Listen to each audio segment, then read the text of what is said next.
السلام علیکم۔ یہ کہانی ہے سارہ اور علی کی، جن کی ملاقات یونیورسٹی کے پہلے دن ہوئی تھی۔ سارہ ایک خوبصورت سادہ سی لڑکی تھی جس کی زندگی کا کوئی خاص مقصد نہیں تھا۔ وہ ہمیشہ اپنے خوابوں میں گم رہتی تھی، لیکن ایک دن علی نے اس کی زندگی میں قدم رکھا۔ علی ایک پرکشش ذہین اور خود میں گم رہنے والا لڑکا تھا۔ وہ سارہ کو دیکھ کر ہمیشہ مسکراتا تھا۔ سارہ کی آنکھوں میں ایک خاص بات تھی جو علی کو اپنی طرف کھینچ لائی تھی۔ دونوں کی ملاقاتیں بڑھتی گئیں، دونوں کا رشتہ محبت میں بدل گیا۔ سارہ نے کبھی بھی اتنی گہری محبت کا تصور نہیں کیا تھا۔ علی کی آنکھوں میں جو خواب سارہ نے دیکھے تھے وہ حقیقت بننے لگے۔ دونوں ایک دوسرے سے شادی کے بارے میں سوچنے لگے۔ آخرکار علی نے سارہ کو شادی کے لیے پیشکش کی۔ شادی کے بعد سب کچھ بہت خوشگوار تھا۔ سارہ اور علی ایک دوسرے کے ساتھ زندگی کے خوشگوار لمحے گزار رہے تھے۔ علی نے اپنی زندگی کے بارے میں کبھی بھی سارہ سے کچھ نہیں چھپایا تھا، اور سارہ کا خیال تھا کہ وہ ایک دوسرے کو اچھی طرح سمجھتے ہیں۔ لیکن شادی کے کچھ دن بعد ہی سارہ نے علی میں کچھ بدلاؤ دیکھا۔ علی پہلے کی طرح نہیں رہا تھا۔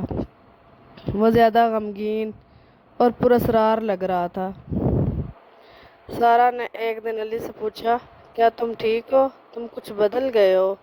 علی نے مسکرا کر کہا، سب کچھ ٹھیک ہے، تھوڑی تھکن ہو گئی ہے، لیکن سارہ کا دل کہتا تھا کہ کچھ ٹھیک نہیں ہے، کچھ ایسا ہے جو علی مجھ سے چھپا رہا ہے۔ ایک رات سارہ نے علی کو کمرے میں عجیب و غریب آوازیں نکالتے ہوئے سنا۔ وہ کسی سے بات کر رہا تھا، لیکن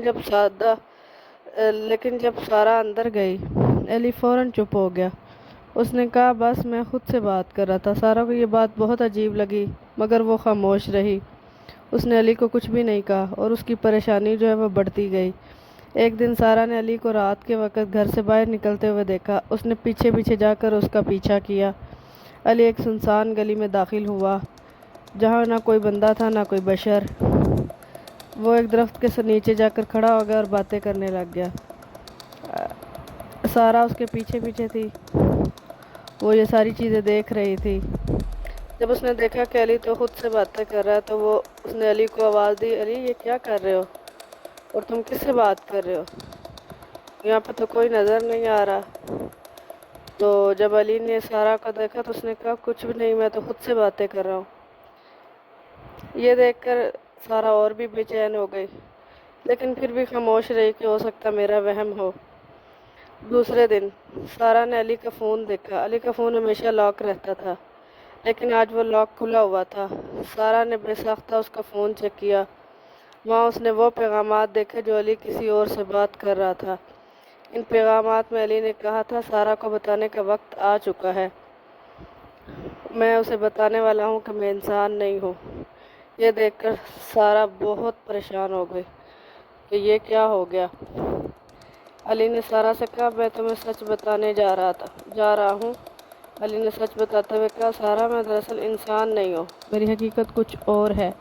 میں ایک اور مخلوق سے تعلق رکھتا ہوں۔ میرے ساتھ جو کچھ ہو رہا ہے وہ تمہارے لیے تو غیر معمولی ہو سکتا ہے، لیکن ہمارے لیے معمولی ہے۔